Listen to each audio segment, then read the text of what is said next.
ही नहीं कर पाई, है ना। तो हम लोग हॉस्पिटल गए, देखा कि क्या हुआ है, मुझे क्या चैलेंज आ रहा है, बिकॉज मेरा ऑलरेडी पीरियड्स इरेगुलर था।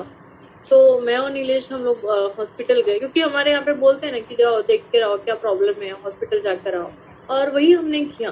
और जब वहां पे गए तब मुझे पता चला सोनोग्राफी में, स्कैन में, कि मुझे सीवियर पीसीओडी है। ओके, और मुझे पीसीओडी का चैलेंज इतना सीवियर हो चुका कि 2% सिस से कवर्ड हो गए। इतना ज्यादा स्वेलिंग था मेरे पीसीओडी ओवरीज के ऊपर कि मेरे ओवरीज को ऑक्सीजन लेने के लिए भी जगह नहीं छूटा, इतने ज्यादा सिस्ट।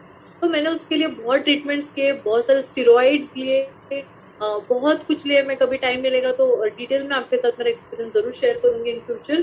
तो ये सारा चलते रहा, 2.5-3 साल तक मैंने ट्रीटमेंट किया। दिमाग में वही चलता था कि क्या करूं क्या करूं, किधर जाऊं। इस चीज ने जो बताया, मैं नागपुर से 350-400 किलोमीटर तक भी हम लोग सिर्फ हॉस्पिटल का ट्रीटमेंट करने के लिए हर 15-15 दिन में जाते थे। तो बहुत डिफिकल्ट हो रहा था, मैं इमोशनली पूरा डिप्रेस हो गई थी, और मैं डिप्रेशन में चली गई थी एक मोमेंट पे। मैं इमोशनली थक गई थी, और जो घर में सुनने को मिलता था वो अलग सुनने को मिलता था, बाहर जाएंगे तो अलग सुनने को मिलता था। जैसे मैंने बताया कि हम बहुत ट्रैवल करते थे, तो ट्रैवलिंग में क्या होता था कि बहुत सारे फंक्शन मुझे अकेले को ही अटेंड करने पड़ते थे फैमिली के, तो नीलेश नहीं होते थे हमेशा आंसर करने के लिए। तो मुझे ही पूछा जाता था कि कितने साल हुए आपकी शादी को, अभी तो बच्चे नहीं है, प्लान नहीं कर रहे हो क्या, फिर आपका एज ज्यादा हो जाएगा, ये सो एंड सो होता था। लेकिन बहुत बार मैं रोके ही वापस आती थी। और हॉस्पिटल से घर आने के बाद पहला क्वेश्चन पूछते हैं कि डॉक्टर की सिचुएशन बढ़ रही थी, और सबसे बड़ा प्रॉब्लम ये हो गया था कि मैं डिप्रेशन में जा रही हूँ। और मुझे पता था कि मैं डिप्रेशन में जा रही हूँ, मुझे समझ आता सारी चीजें, और उसका भी मेडिसिन अलग लो, है ना। और मैं बहुत टाइम ऐसा होता था कि मैं रात रात भर सोती नहीं थी। और जब मैं सोती थी तो मैं ब्लैंकेट ओढ़ के सोती थी, और मैं अंदर रोती रहती थी ब्लैंकेट के अंदर, क्योंकि मुझे बहुत दिक्कत हो रहा था। मैं थकी थी किधर भी, अभी भी ऐसे रोंगटे आते हैं जब मुझे वो सारी चीजें याद आती है। तो क्योंकि बहुत मीन्स बहुत ज्यादा प्रॉब्लम मेरे बॉडी को हो रही थी, और मेरा बॉडी भी काम करना बंद कर रहा था। स्वेलिंग आ गया था मेरे पूरे बॉडी पे, स्टीरॉइड्स की वजह से। स्टीरॉइड्स अलग काम कर रहे थे बॉडी के ऊपर।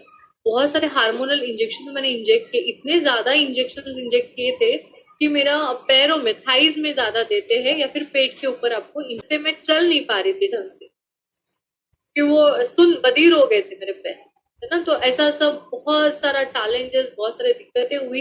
लेकिन एक मोमेंट पे ऐसा आया था कि जहाँ पे मैं थक गई थी, और मैंने नीलेश को बोला था कि अभी मुझे नहीं करना है, क्योंकि इसका इतना इफेक्ट मेरे बॉडी पे हो रहा था। मेरा हाथ ऐसे ना स्वेलिंग मेरे बॉडी पे आता है बिकॉज ऑफ स्टेरॉइड।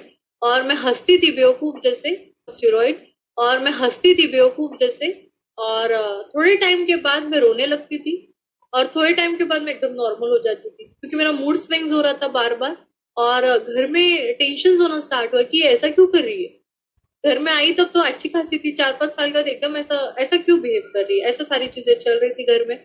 और एक इनफ वाला, लाइफ में हर एक के ऐसा कभी ना कभी मोमेंट आता है, और हमारे लाइफ में तभी आया था। और रिलेशन मुझे बोला था कि मेरे लिए तू इम्पोर्टेंट है, बच्चा इम्पोर्टेंट नहीं है ना। तो वो टाइम पे हमने सारे ट्रीटमेंट्स और सारी चीजें बंद की, and because of God grace मुझे ये फ्यूल मिला, ये शेक पीना मैंने स्टार्ट किया। शुरुआती के ही अराउंड 3.5 महीने के अंदर मैंने 18 kg बॉडी में से फैट कम किया। डिप्रेशन से मैं भगा, और फिर वेट लॉस होने के बाद फिर से मेरे घर वालों ने मुझे इंसिस्ट किया कि नहीं अभी ठीक है ना, अभी तक हुआ, अभी आपने इतना गैप लिया, 1 साल हुआ है कि आप ट्रीटमेंट नहीं ले रहे, आपका बॉडी अभी अच्छा हो रहा है, आप अच्छे दिख रहे हो, ना वेट लॉस हो रहा है, तो अभी आप जाके ट्रीटमेंट कराओ, अभी आप एक बार डॉक्टर को दिखा के तो क्या चल रहा है आपके बॉडी में, सही हो रहा है या नहीं हो रहा है। तो इसलिए मैं जस्ट गई, और डॉक्टर ने बोला है कि आपको पीसीओडी अभी भी है, और डॉक्टर ने बोला है कि आपको पीसीओडी अभी भी है, लेकिन कम परसेंटेज में है। उसका जो स्वेलिंग था आपके बॉडी को ऑलरेडी कम हो गया है, आपको ओवरीज फंक्शन सही कर रहा है, लेकिन पीसीओडी आपको है थोड़ा परसेंटेज में, और तो आप लैप्रोस्कोपी सर्जरी कीजिए। तो हमारा एक एकेडमी था दिसंबर मंथ में, और हमने डेट लेके रखा था 25-26 को कि मैं एडमिट होकर लैप्रोस्कोपी सर्जरी करने वाली हूँ। तो 1 मंथ बिफोर मैंने ये डेट लेके रखा था 25-26 को कि मैं एडमिट होकर लैप्रोस्कोपी सर्जरी करने वाली हूँ।